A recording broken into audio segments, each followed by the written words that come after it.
পেতে দিয়েছে, হায় গো পেতে দিয়েছে জান্নাত রানী মা আমিনা লুটে নিয়েছে। জোরে বলেন সুবহানাল্লাহ সুবহানাল্লাহ। কুল আলামের খাজানা, কুল আলমের খাজানা, হায় গো পেতে দিয়েছে, হায় গো পেতে দিয়েছে আজ গঙ্গা প্রসাদের মানুষ লুটে নিয়েছে। জোরে বলেন সুবহানাল্লাহ সুবহানাল্লাহ। নারে তাকবীর, আল্লাহু আকবার, নারে সালাত ইয়া রাসূলুল্লাহ, আলা হযরত। জিন্দাবাদ। এখনো পর্যন্ত বাইরে আছেন তিনারা জলদি করে চলে আসেন, কারণ হলো মাহফিল শুরু হয়ে গিয়েছে, নামাজ এতক্ষণ হলো, নামাজের পরে বক্তাও চলে এসেছে, অতএব স্টেজ এখন আরম্ভ হবে। এই মাহফিল যারা সাজিয়েছে, আজকে সাজানোর পরে আজকে যে রাত্রিটা তারা পেয়েছে, এই রাত্রি কালকে আর পাওয়া যাবে না। আর যারা এই রাত্রি পাওয়ার পরেও যারা বাইরে ঘুরলো বেড়ালো, কাল কিয়ামতের দিনে তারা জবাব দিতে পারবে না, কিয়ামতের দিন জবাব দিতে পারবে না। আজকে লাইটিং আলো এত কিছু যে হয়েছে, এটা শুধুমাত্র আপনাদের জন্য, শুধুমাত্র আপনাদেরই আপনার ইচ্ছা যে আমরা নবী মুস্তাফা সাল্লাল্লাহু তাআলা আলাইহি ওয়াসাল্লামের শানে একটা জুলুস, একটা জালসা মিলাদুন নবী করব। আজকে এটা আপনার মানে আজকে এটা রাত্রিটা আপনারা নিয়ে এসেছেন বা পেয়েছেন, অতএব এই রাত্রিটা ফালতু অতিবাহিত করিয়েন না। আল্লাহ তাবারক তাআলার রহমত আপনারা নিয়ে যাবেন, আর আল্লাহ তাবারক তাআলার রহমতের ছায়াতলে আপনারা বসে যাবেন। আল্লাহ তাবারক তাআলা যেন সেই তৌফিক দান করেন। সকলে বলেন আমিন সুম্মা আমিন। আর আকাশ বাতাস চন্দ্র সূর্য আর গ্রহ তারা, আর সবাই আমার নবীজিকে দিচ্ছে পাহারা। জোরে বলেন সুবহানাল্লাহ। আর আকাশ বাতাস চন্দ্র সূর্য আর গ্রহ তারা, আর সবাই আমার নবীজিকে দিচ্ছে পাহারা। আর চাঁদ উঠেছে পদ্ম পারে,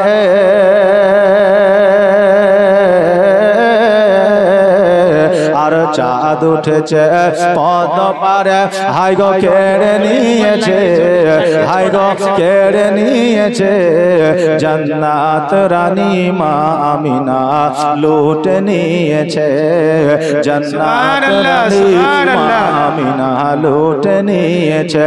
কুল আলমের খাজানা, হায় গো পেতে দিয়েছে, হায় গো পেতে দিয়েছে জান্নাত রানী মা আমিনা লুটে নিয়েছে, জান্নাত রানী মা আমিনা লুটে নিয়েছে।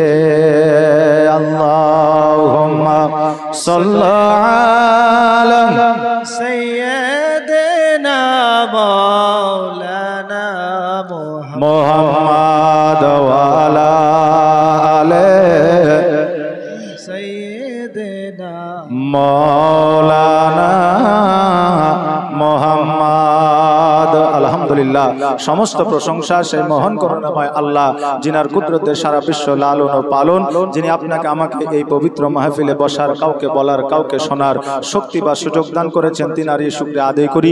সকলে উচ্চ আওয়াজে ভক্তি ভরে কিবরতা না করে একবার পড়ি আলহামদুলিল্লাহ।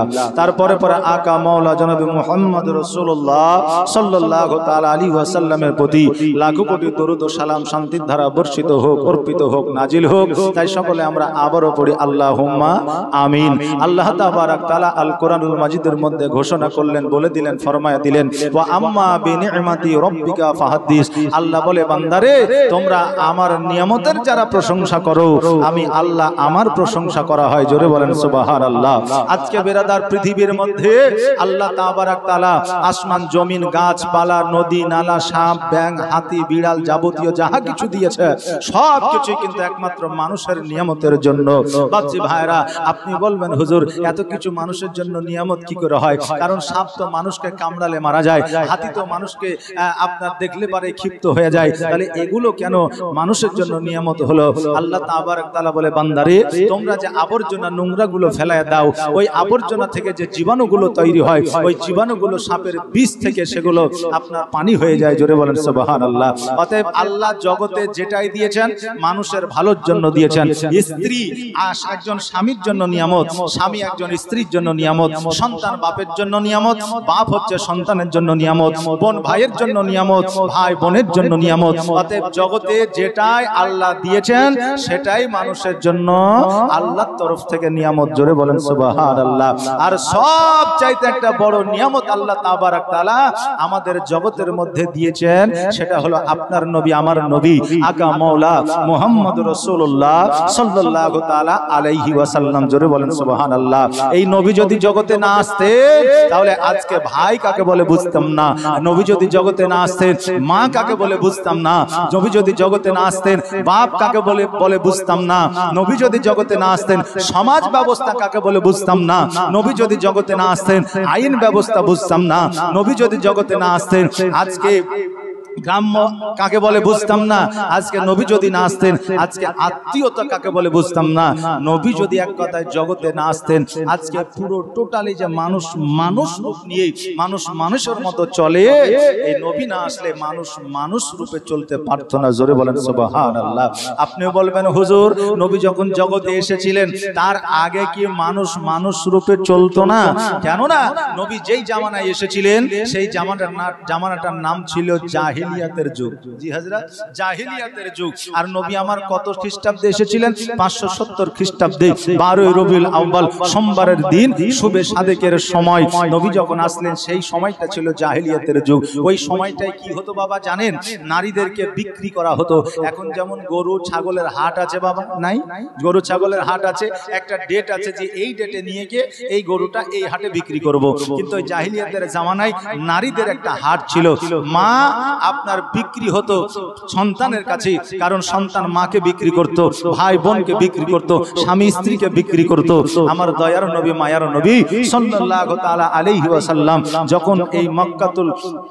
যখন আপনার মক্কায় আসলেন, মক্কায় আসার পরে 6 বছর বয়সে সর্বপ্রথম আমার নবী আপনার নবী মুহাম্মদ রাসূলুল্লাহ সাল্লাল্লাহু তাআলা আলাইহি ওয়াসাল্লাম ওই নারীদের হাটটাকে বন্ধ করেছিল। জোরে বলেন সুবহানাল্লাহ। ওই মহিলাদের হাতটাকে বন্ধ করেছিলেন। বেরাদার, আজকে আমাদের নিউ জেনারেশনের ছেলেদেরকে যদি জিজ্ঞাসা করা হয় যে নারীদের সম্মান কে দিয়েছে, তা আমাদের নিউ জেনারেশনের ছেলেরা বলবে হয় শরৎচন্দ্র, আর না হলে বিদ্যাসাগর, আর না হলে ঈশ্বরচন্দ্র, তাই বলবে, তাই না? কিন্তু আজকে থেকে 1446 হিজরি আগে আমার নবীজি আমার মা বোনদের মান ও সম্মানকে বাড়িয়ে গেছেন। জোরে বলেন সুবহানাল্লাহ।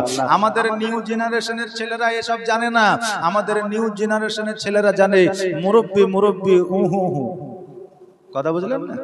এই যে কিছুদিন আগে ট্রেন্ডিং চলছিল না মোবাইলে, শুধু মুরব্বি ছাড়ার কিছু নাই।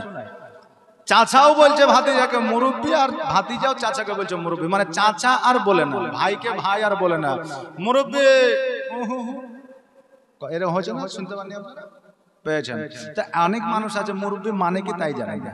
জি, কিছুদিন আগে বাংলাদেশে নাতি নানিকে বলেছে মুরব্বি, এই জন্য ও তো আর মুরব্বি বোঝে না, গরম পানি ঢেলে দিয়েছে। রান্না করছিল, এখন মুরব্বি মুরব্বি উহু হু বলেছে, রাগ করে এসে পানি ঢেলে দিয়েছে, হাসপাতালে ভর্তি। কথা বুঝে যান। তো এখন নিউ জেনারেশনের ছেলেরা এগুলো বোঝে, টেঙ্গে টেঙ্গে বোঝে। কথা বুঝলেন? এগুলো বোঝে, কিন্তু নারীর সম্মান কে দিল এটা জানে না, নবীজির জুলুস পালন করতে হবে এটা জানে না, নবী পাক সাল্লাল্লাহু আলাইহি সাল্লাম কত সালে আমাদের জগতের মধ্যে এসেছিলেন এটা জানে না, কত বছর জীবন যাপন করেছেন এটা জানে না। কিন্তু যারা জানে তাদের বিপক্ষে আবার ওরাই কথা বলে। জোরে বলেন নাউজুবিল্লাহ। যারা জানে তারাই ওদের বিপক্ষে কথা বলে। বাবাজি ভাইরা, তাই আমরা মুসলমান ঘরে জন্ম নিয়েছি, আমাদেরকে জানতে হবে, বুঝতে হবে। আজকে আমরা মুসলমান ঘরে জন্ম নিয়েছি বলে আজকে আমাদের গুরুত্ব নাই। নাই, কিন্তু যারা অধর্মী আছে, যারা বেধর্মী আছে, যারা হিন্দু আছে, খ্রিস্টান আছে, ইহুদি আছে, নাসারা আছে, তারা কিন্তু এই ইসলামকে রিসার্চ করতে গিয়ে ইসলামের মধ্যে দাখিল হয়ে যাচ্ছে। জোরে বলেন সুবহানাল্লাহ। আপনি বলবেন হুজুর আমি তো মুসলমান, আজও পর্যন্ত ইসলাম ধর্মে কি আছে বুঝলাম না, শুধু এতটুকুই বুঝি প্রতি রোববার, সোমবার, বুধবার, মঙ্গলবার আসলে গরু কাটবে আর ওই গরুর মাংস নিয়ে এসে বাড়িতে খাবো, এটাই বুঝি যে আমি গরুর মাংস খাই তাই আমি মুসলমান। যে আছে না নাই যে আমি গরুর মাংস খাই তাই আমি মুসলমান। কিন্তু বাবা ইসলামের মধ্যে কিছু তো আছেই, যদি কিছু না থাকতো বড় বড় বিজ্ঞান, বড় বড় আপনার গায়ক, বড় বড় আপনার নাট্যকার, বড় বড় হিরোরা, বড় বড় সুশিক্ষায় শিক্ষিত মানুষেরা আজকে ইসলামের মধ্যে আসতো না। অতএব আমরা মুসলমান তাই আমরা গুরুত্ব বুঝি না, কিন্তু যারা বেধর্মী তারা এই ইসলামের গুরুত্ব অবশ্যই বোঝে। যদি বাবা না বুঝতো, আজকে আমেরিকার বুকে একজনের নাম ছিল, বিখ্যাত গায়ক ছিল, সারা পৃথিবীর বুকে তার নাম আছে, যার নাম হলো মাইকেল জ্যাকসন। নাম শুনেছেন না? শোনা শোনা লাগছে না? লাগছে না? যার নাম হলো মাইকেল জ্যাকসন। এই মাইকেল জ্যাকসন 150 বছর বাঁচবো বলে আল্লাহর সঙ্গে চ্যালেঞ্জ করেছিল, বলেছিল আমার যাই হয়ে যাক না কেন আমি 150 বছর পর্যন্ত বাঁচবো, এই 150 বছরের আগে আমি মারা যাব না, 150 বছরের আগে আমার মৃত্যু হবে না। ওই মাইকেল জ্যাকসন আপনার আশেপাশে চতুর্দিকে ডাক্তার রাখতো, বড় বড় ডাক্তার, বড় বড় বিজ্ঞান থাকতো, এক কাপ লাল চা পর্যন্ত খাইতো না আপনার ডাক্তারের পরামর্শ ছাড়া। ওই আপনার চা খাইয়া একদিন, 2 দিন, 5 দিন, 7 দিন, 1 বছর, 2 বছর, 5 বছর চলাফেরা করেছিল। এইভাবে 150 বছর বাঁচা তার আশা ছিল, কিন্তু 50 বছর বয়সে স্ট্রোক করে মারা গিয়েছিল। বেরাদার, ওই মাইকেল জ্যাকসন একটা গান গাইলে সারা পৃথিবী পাগল হয়ে যাইতো। ওই মাইকেল জ্যাকসন ইসলাম ধর্ম গ্রহণ করেছিল। জোরে বলেন সুবহানাল্লাহ। চার গান শুনলে মানুষ পাগল হয়ে যাইতো, সারা বিশ্বের মানুষ তাকে চিনত। আজকে ওই আপনার মাইকেল জ্যাকসন ইসলাম ধর্ম গ্রহণ করেছিল। ওরে আমার বাবাজি ভাইরা, আজকে বেধর্মিক ইসলামকে চিনল, আজকে বেধর্মিক মুসলমান হইল। আমরা মুসলমান হইয়া আমরা ইমানদার হতে পারলাম না। শুধু মাইকেল জ্যাকসন নয়, সুনিতা উইলিয়ামস বলে একজন মহিলা ছিল, যে চাঁদের দেশে গিয়েছিল। চাঁদের দেশে যাওয়ার পরে আকাশ থেকে জমিনের দিকে লক্ষ্যপাত করেছিল, লক্ষ্যপাত করে দেখেছিল কোন জায়গা একটা বাড়ি ঘর দেখা যায় না, কোনো আলো বাতাস দেখা যায় না। তবে পৃথিবীর মধ্যে 2টা জায়গায় আলো দেখেছিল। লক্ষ্য করে যখন দেখলো ওই 2টা জায়গা আর অন্য জায়গা নয়, ওই 2টা জায়গা হলো মক্কা আর মদিনা। জোরে বলেন সুবহানাল্লাহ। ওই মহিলা যখন জগতের মধ্যে আসলো, আসার পরে বৈজ্ঞানিক পদ্ধতিতে না যাইয়া আগে নবীর কালেমা পড়ে মুসলমান হয়ে গেল। জোরে বলেন সুবহানাল্লাহ। আজকে বেধর্মী আজকে ইসলাম ধর্ম গ্রহণ করে না জানি কিছু তো ইসলামের মধ্যে আছে, যার জন্য বেধর্মীরা পাগল হয়ে ইসলামকে গ্রহণ করে নিচ্ছে। আজকে আমরা মুসলমান, আজকে আমরা ধর্ম সম্পর্কে জানার চেষ্টা করি না, যদিও আমরা জানি আমাদেরকে মূর্খ বলে, পাগল বলে। যুবক ছেলেরা যখন মসজিদে নামাজ পড়তে যায়, দেখবেন অনেক মানুষ আছে বলে এই বয়সে মসজিদে যাই, এর মনে হয় তার কাটা আছে, বলে কি বলে না, মনে হয় তার কাটা আছে, এই জন্য 5 ওয়াক্ত নামাজ পড়ে। আমি বলবো বাবা রে, আজকে জগতের মধ্যে 5 তলা বাড়ি করলা, গাড়ি করলা, আজকে জগতের মধ্যে জমি করলা, জায়গা করলা, মারা যাওয়ার 60 বছর 70 বছর পরে তোমার ওই বাড়িতে কে বসবাস করবে তুমি জানতে পারবে না। ওই বাড়িটা কে তৈরি করেছে, যে বসবাস করবে সেও জানতে পারবে না।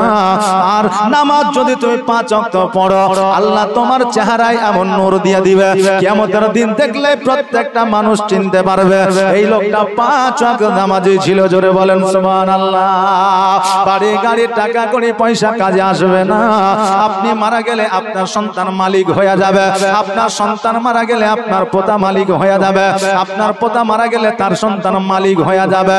স্থান পরিবর্তন হবে, কিন্তু আপনি যদি মসজিদে নামাজ পড়েন আপনার জায়গা কেউ নিতে পারবে না। আপনি যদি চরিত্র ভালো করতে পারেন আপনার চরিত্রে কেউ দাগ লাগাইতে পারবে না, আপনার নামটা মুছে ফেলতে পারবে না। অতএব বাবা জগতের মধ্যে আমরা চলবো এমন ভাবে যাতে আমরা চরিত্রটা সঠিক ভাবে নিয়ে পৃথিবী থেকে বিদায় নিয়ে অন্ধকার কবরে যাইতে পারি, বলেন ইনশাআল্লাহ। বাবা জি ভাইরা, আজকে অনেক মানুষ আছে যারা নবীর সঙ্গে নিজেকে তুলনা করে, জোরে বলেন নাউজুবিল্লাহ। অনেক মানুষ আছে যারা বলে থাকে নবী আমার মতো ছিল, নবী যেমন মানুষ ছিল আমরা মানুষ, নবীর যেমন দুইটা হাত ছিল পা ছিল আমাদেরও দুইটা হাত আছে পা আছে, এই কথা মানুষ বলে থাকে। আমি বলবো বাবা তোমরা যারা নবীর সঙ্গে তুলনা করো, আজকে নবী যেইটা করেছে তোমাদের দ্বারা সম্ভব হবে না। আজকে নবী যেই সময় জগতের মধ্যে এসেছে, যেই অলৌকিক ঘটনা ঘটেছে, তোমাদের জন্মে সেই অলৌকিক ঘটনা ঘটবে না। আজকে বলে নবীর জন্মদিন কেন পালন করো? ইসলামে কি জন্মদিন পালন করা জায়েজ আছে?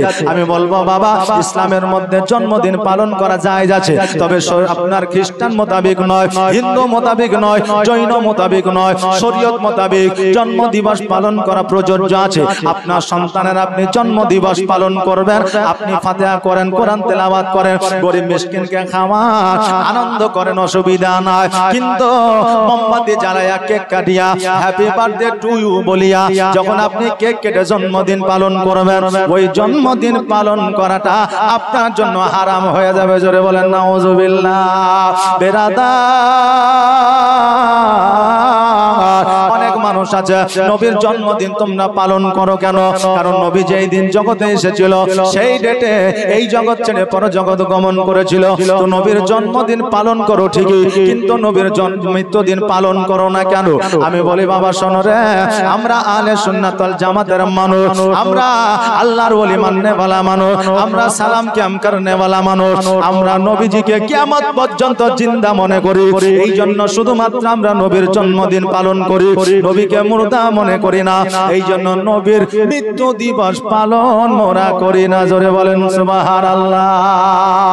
যেই আমার নবী 570 খ্রিস্টাব্দে সোমবারের দিন সকাল বেলা যখন মা আমিনা রাদিয়াল্লাহু তাআলা আনহার বাড়িতে আসলেন, এইদিকে প্রথম আসমান থেকে যেন সিঁড়ি নেমে গিয়েছে আমার মা আমিনা রাদিয়াল্লাহু তাআলা আনহার ঘর পর্যন্ত।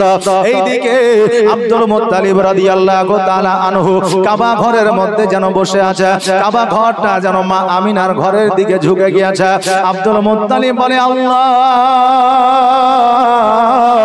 আজকে কাবা ঘর ইসমাইল আলাইহিস সালাম এত সুন্দর করে পাথর দিয়ে তৈরি করেছে, ইব্রাহিম আলাইহিস সালাম এত সুন্দর করে পাথর দিয়ে তৈরি করেছে, এত সুন্দর করে তৈরি করার পরেও আজকে কাবা ঘর কেন ঝুঁকে গেল বুঝলাম না। আমার আব্দুল মুত্তালিব রাদিয়াল্লাহু তাআলা আনহু চিন্তায় চিন্তিত হয়ে পড়লেন। আব্দুল মুত্তালিব অনেক জ্ঞানের মানুষ ছিলেন, হঠাৎ করে চিন্তা করে আল্লাহ গো, আমার পোতা জানেন আজকে জগতের মধ্যে আসার কথা ছিল, হয়তো আমার পোতা মুহাম্মদ জগতের মধ্যে চলে এসেছে। কাবাকে ডাক দিয়ে বলে কাবা, আজকে মা আমিনার ঘরের দিকে ঝুঁকে গিয়েছো, কারণটা কি? কাবা বলে শোনো রে, আমি হলাম জগতের কাবা, আজকে যে কাবারও কাবা সেই জগতে চলে এসেছে, তাই আমি কাবা কাবার দিকে ঝুঁকে গিয়েছি, জোরে বলেন সুবহানাল্লাহ। আমার আব্দুল মুত্তালিব রাদিয়াল্লাহু তাআলা আনহু চড়তে চড়তে মা আমিনার ঘরের দিকে গেল। এবার মা আমিনার ঘরের দিকে যাওয়ার পরে গিয়া লক্ষ্য করে দেখে যেন মা আমিনার দরওয়াজার সম্মুখে যেন দুইজন মানুষ সিকিউরিটি গার্ড দাঁড়িয়ে আছে। আব্দুল মুত্তালিব চিন্তা করে আল্লাহ, আজকে মা আমিনার আমি ছাড়া জগতে আর কেউ নাই, মা আমিনার আমি ছাড়া দেখার মতো কেউ নাই। অতএব মা আমিনার দরওয়াজার সম্মুখে দুইজন সিকিউরিটি গার্ড দাঁড়িয়ে আছে, কারণটা কি? আকাশের দিকে লক্ষ্য করে যেন আকাশ থেকে সিঁড়ি নেমেছে মা আমিনার ঘর পর্যন্ত। আজকে ওই আব্দুল মুত্তালিব মা আমিনার দরওয়াজায় যাইয়া ঘরের মধ্যে যখন প্রবেশ করতে যাবে, ওই বান্দাগুলো বলতেছে আব্দুল মুত্তালিব আপনি ঘরের মধ্যে প্রবেশ করতে পারবেন না। আব্দুল মুত্তালিব বলে পোতাই আমার, বৌমা আমার, বাড়ি আমার, আমি কেন ঘরে প্রবেশ করতে পারবো না? ওই বান্দা বলে হে আব্দুল মুত্তালিব, আজকে পোতা আপনার হইতে পারে, বাড়ি আপনার হইতে হইতে পারে, আপনার বৌমা হইতে পারে, কিন্তু আমরা যারা দাঁড়িয়ে আছি আমরা হলাম আল্লাহর ফেরেশতা, আমার নবীজিকে পাহারা দেওয়ার জন্য দাঁড়িয়ে আছি। আজকে থেকে এক সপ্তাহ পর্যন্ত জগতের মানুষ আমার নবীকে দেখতে পাবে না। ওই দেখো আসমান থেকে মা আমিনার ঘর পর্যন্ত আল্লাহ তাআলা সিঁড়ি নামিয়ে দিয়েছে। আকাশের ফেরেশতারা 7 দিন পর্যন্ত আমার নবীর চেহারা দর্শন করবে। জোরে বলেন সুবহানাল্লাহ। আজকে 12 রবিউল আউয়ালে আমরা যখন জুলুস বার করি, অনেকেই বলে এই জুলুস কোনো কেতাবে না। আমি বলবো বাবা রে, আজকে কেতাব তো দূরের কথা, আমার নবী যখন জগতে এসেছিলেন প্রথম আসমান থেকে মা আমিনার বাড়ি পর্যন্ত যেই সিঁড়িটা আল্লাহর ফেরেশতারা নেমে এসেছিলেন, ওই আল্লাহর ফেরেশতারা সর্বপ্রথম নবীর শানে জুলুস মানিয়েছেন। জোরে বলেন সুবহানাল্লাহ। তারা পড়েছিল আসসালাতু ওয়াসসালামু আলাইকা ইয়া রাসূলুল্লাহ, আসসালাতু ওয়াসসালামু আলাইকা ইয়া হাবিবাল্লাহ। নবীকে আমার জগতের মধ্যে স্বাগতম জানিয়েছিলেন আমার নবী পাক সাল্লাল্লাহু তাআলা আলাইহি ওয়াসাল্লাম। এক সপ্তাহ ধরে ফেরেশতাদের সঙ্গে সাক্ষাৎ করেছিলেন। এইদিকে আব্দুল মুত্তালিব রাদিয়াল্লাহু তাআলা আনহু ফেরেশতাদেরকে বলল, হে ফেরেশতারা, তোমরা আমাকে আটকায় তোমরা বাধা দিতে পারবে না, এই জন্য বাধা দিতে পারবে না। আমার আব্দুল্লাহ এই জগৎ ছেড়ে পর জগৎ চলে গেছে। আজকে মাকামে আব্বায়ে শুয়ে আছে। আমার বেটার যে যন্ত্রণা, আমার বেটার যে ব্যথা বেদনা, আজকে আমার পোতা মুহাম্মদকে কোলে উঠায় নিয়া আমার ব্যথা বেদনা যন্ত্রণা দূর করে দিতে চায়। আল্লাহর ফেরেশতারা বলল, আব্দুল মুত্তালিব, আপনার বুকের ব্যথা বেদনা যন্ত্রণা আপনি দূর করবেন, বাধা নাই। তবে এক সপ্তাহ পরে আব্দুল মুত্তালিব জোর করে যখন ঘরের মধ্যে প্রবেশ করতে গেল, কোন রাবী বর্ণনা করেছেন আব্দুল মুত্তালিবের মাথায় আঘাত করা হয়েছিল, কোন রাবী বর্ণনা করেছেন না না না আব্দুল মুত্তালিবের মাথায় হাত বুলিয়ে দেওয়া হয়েছিল। হাত বুলিয়ে দেওয়ার কারণে আব্দুল মুত্তালিব রাদিয়াল্লাহু তাআলা অজ্ঞান হয়ে জমিনের মধ্যে পড়েছিলেন। একদিন, 2 দিন, 3 দিন, 4 দিন, 5 দিন অতিবাহিত হয়ে গেল।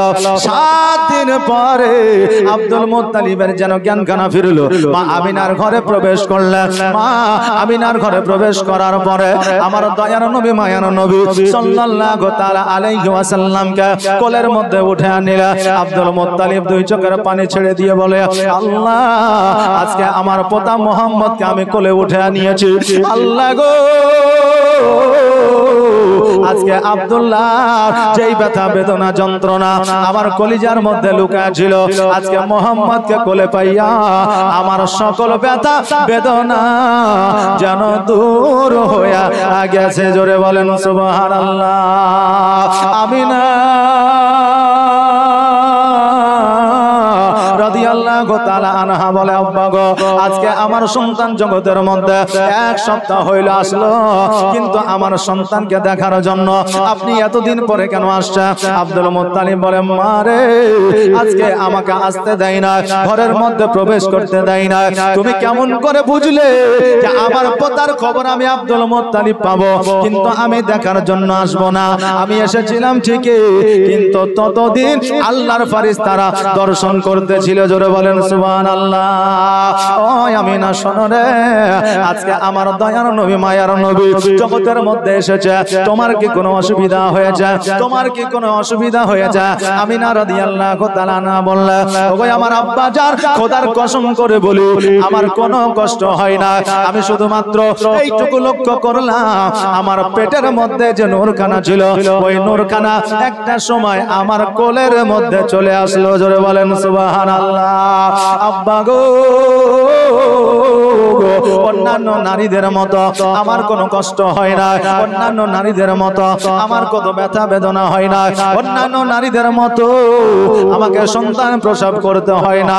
আব্বা জান, এই সন্তানটা জগতের অন্য সন্তানের মতো নয়।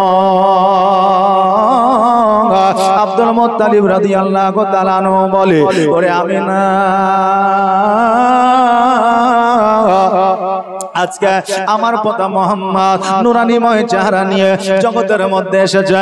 বলো বলো, তুমি নিজে লালন পালন করতে চাও নাকি অন্য কাউকে লালন পালন করতে দিতে চাও? আমিনা বলে, আব্বা গো, এই মক্কা নগরে সন্তান জন্মগ্রহণ করলে আজকে তাইফবাসীরা লালন পালন করে দেয়। ওই আব্বা জান, আজকে আমার সন্তানকে যদি আমি তাইফের হাতে না উঠে দিই, আজকে মক্কার মানুষেরা বলবে, দেখ রে দেখ, আজকে মোহাম্মদের আব্বা নাই বলে, আজকে মোহাম্মদের বাপ নাই বলে, আজকে কারো কোলে উঠে দিতে পারে না। ওই আব্বা জান, আপনি তাইফে খবর দিয়ে দেন, আমার সন্তানকে যে নিয়ে গিয়ে লালন পালন করে দিবে। এই মক্কাবাসীদের কাছ থেকে যত সম্পদ, যত মণিমুক্তা পেয়েছে, তার চাইতে দ্বিগুণ মণিমুক্তা আমি আমিনা তার হাতে উঠে দিব। জোরে বলেন সুবহানাল্লাহ।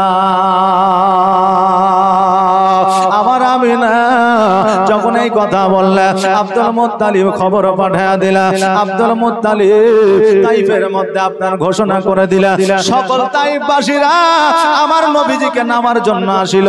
এইদিকে মা হালিমা তো সাদিয়া রাদিয়াল্লাহু তাআলা আনহা রাত্রি বেলায় স্বপ্নের মাধ্যমে দেখলো, আল্লাহ মা হালিমাকে স্বপ্নের মধ্যে দেখাইলো, হালিমা মক্কা নগরে চলে যাও, মোহাম্মদ নামক একজন সন্তানকে নিয়ে আসো, নিয়ে আসার পরে তুমি লালন পালন করো। যদি মোহাম্মদকে তুমি লালন পালন করে দিতে পারো, তোমার এই পৃথিবীতে মঙ্গল হবে, পরের পৃথিবীতে মঙ্গল হবে। জোরে বলেন সুবহানাল্লাহ। এইদিকে সকল তাইফবাসীরা মা আমিনার কাছে হাজির হয়েছে। মা আমিনার কাছে হাজির হওয়ার পরে যখন জানতে পারলো, বুঝতে পারলো আমার শেষ নবীর আব্বা নাই, বাপ নাই, সকল তাইফবাসীরা বলল, আমিনা তোমার সন্তানকে আমরা নিয়ে গিয়ে লালন পালন করে দিতে পারবো না। এই জন্য লালন পালন করে দিতে পারবো না, তোমার স্বামী না, আজকে তোমার সন্তানকে লালন পালন করে দিলে কালকে তুমি পয়সা দিবা কিনা আর কোনো গ্যারান্টি না। এই জন্য তোমার সন্তানকে আমরা লালন পালন করে দিব না। আমিনা দুই চোখের পানি ছেড়ে দিয়া অঝর নয়নে কান্না করে, আল্লাহ গো, তবে কি আমার সন্তানকে কেউ লালন পালন করে দিবে না? আমার সন্তানকে কে কেউ সঙ্গে করে নিয়ে যাবে না? আমার সন্তানকে কে কেউ দুগ্ধ পান করাইবে না? আল্লাহ, আমার সন্তানকে যদি কেউ নিয়ে না যায়, আমি আমিনা কথা দিলাম, আমার নিজের সন্তানকে আমি নিজেই লালন পালন করব। জোরে বলেন সুবহানাল্লাহ। মা আমিনা কান্দে, হায় রে মা আমিনা কান্দে, হায় রে ছেলে কোলে তুলিয়া, কে বাজাবে আমার সোনা আলালকে লইয়া, কে বাজাবে আমার সোনা আলালকে লইয়া। আর তাইফ যখন এলো নগরে, আর শিশু নবী মুস্তাফাকে আদর করে, আর কোলে নিয়ে ফিরিয়ে দিল গরিব ইতিম বলিয়া, কে বাজাবে আমার সোনা আলালকে লইয়া, কে বাজাবে আমার সোনা আলালকে লইয়া। মা আমিনা কান্দে, হায় রে মা আমিনা কান্দে, হায় রে ছেলে কোলে তুলিয়া, কে বাজাবে আমার সোনা আলালকে লইয়া। আর থাকতো যদি ছেলের পিতা, আর হাজার দুঃখ হলে পরে আসতো না ব্যথা, আর তাহার কথা বলে বলে কলিজা যায় ফাটিয়া, কে বাজাবে আমার সোনা আলালকে লইয়া, কে বাজাবে আমার সোনা আলালকে লইয়া। মা আমিনা কান্দে, হায় রে মা আমিনা কান্দে, হায় রে ছেলে কোলে তুলিয়া, কে বাজাবে আমার সোনা আলালকে লইয়া, কে বাজাবে আমার সোনা আলালকে লইয়া। আর দিব না দিব না কাউকে, আর লালন পালন করব আমি নিজের হাতে। আর মা আমিনার দিল বলে দেখবো পরাণ ভরিয়া কে বাজাবে আমার সোনা আলালকে লইয়া কে বাজাবে আমার সোনা আলালকে লইয়া মা আমিনা কান্দে হায়রে মা আমিনা কান্দে হায়রে ছেলে কোলে তুলিয়া কে বাজাবে আমার সোনা আলালকে লইয়া ও বাবা যে ভাইরা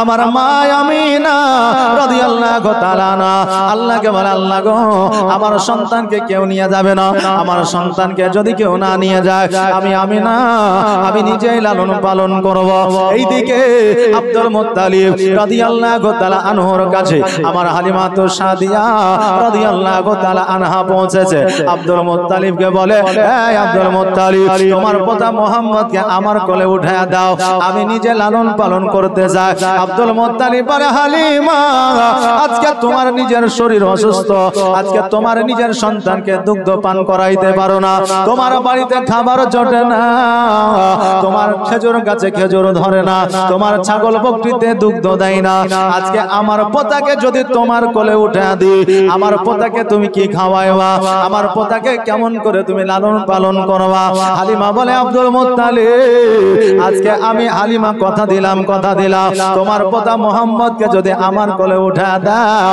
আমি যেমন করে হো আমি তোমার পোতাকে খাওয়াবো আমি লালন পালন করব আমার যতদিন প্রাণ থাকবে জান থাকবে ততদিন আমি মুহাম্মাদের কোনো কষ্ট হইতে দিব না জোরে বলেন সুবহানাল্লাহ হালিমা বলল কোনো কষ্ট হইতে দিব না আব্দুল মুত্তালিব বলল শোনো রে হালিমা আমি এটা বলতে পারবো না আমার মা আমিনা রাদিয়াল্লাহু তাআলা আনহা যদি তার সন্তানকে দেয় আমি আব্দুল মুত্তালিব বাধা দিব না হালিমা রাদিয়াল্লাহু তাআলা আনহা গুটি গুটি ভাই মা আমিনার কাছে পৌঁছালে মা আমিনা রাদিয়াল্লাহু তাআলা আনহা হালিমার দিকে তাকানোর আগে আমার নবী হালিমার দিকে তাকালেন জোরে বলেন সুবহানাল্লাহ আমিনা বলতেছে মুহাম্মদ আজকে কত তাইফবাসীরা আসলো রে আজকে তাইফবাসীরা তোমাকে দেখলো কিন্তু তুমি তাইফবাসীকে দেখলা না আর হালিমা যখন তোমার কাছে আসলো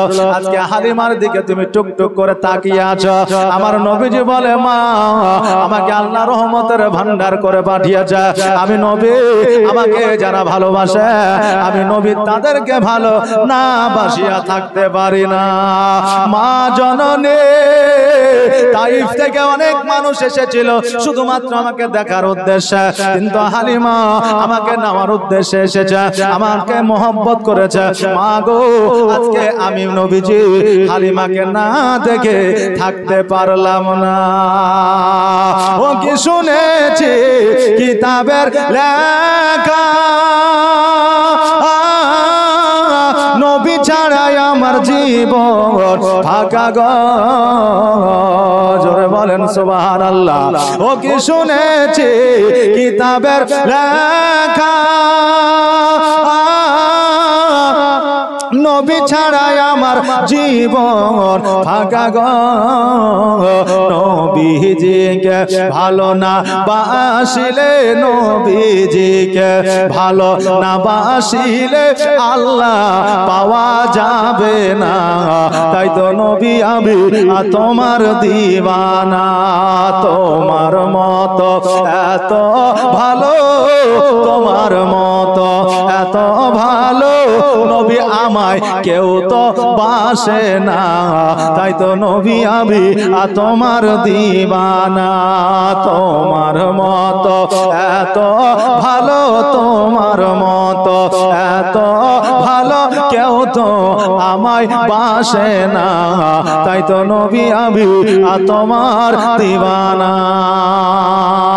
হালিমা আবার আমিনা রাদিয়াল্লাহু রাদিয়াল্লাহু তাআলা আনহাকে বলে আমিনা ও বোন শোনো রে আমার নবী যখন আমার দিকে তাকিয়ে যায় আমাকে তোমার সন্তানটিকে কি একবার দিবা আমি একবার কোলে নিয়া আমার পেরেশানি দূর করতে চাই আমিনা বলতেছে হালিমা এত তাইফবাসীরা আইলো আমার নবী কারো দিকে তাকাইলো না আজকে তোমার দিকে যখন তাকিয়েছে তোমার টাকা থাক পয়সা থাক ধন থাক সম্পদ থাক আর না থাক আমি আমিনা আমার সন্তানকে তোমার কোলে উঠাইয়া দিব ও হালিমা তুমি চিন্তা করিও না রে বোন আজকে আমার সন্তানকে তুমি কোলে উঠে নাও আর আমি ঘরের মধ্যে যাব আর ঘরের মধ্যে যাওয়ার পরে আমি দুইটা খেজুর নিয়ে আসবো আগে তুমি খেজুরটা খাও আর তোমার ক্ষুধাটা নিবারণ করো তোমার স্বামীকে একটা দাও তুমি একটা নাও আর তোমার মুখখানা শুকনা হয়ে আছে একটু পানি দিয়ে ভিজা নাও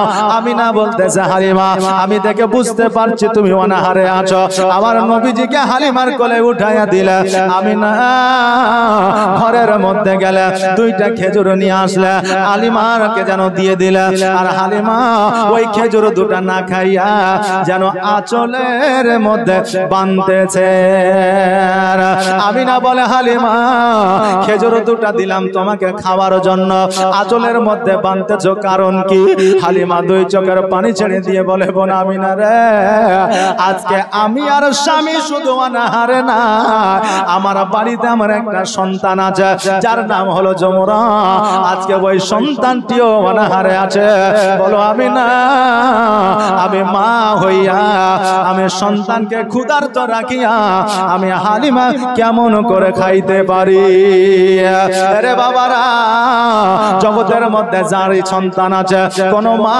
সন্তানকে ক্ষুধার্ত রাখি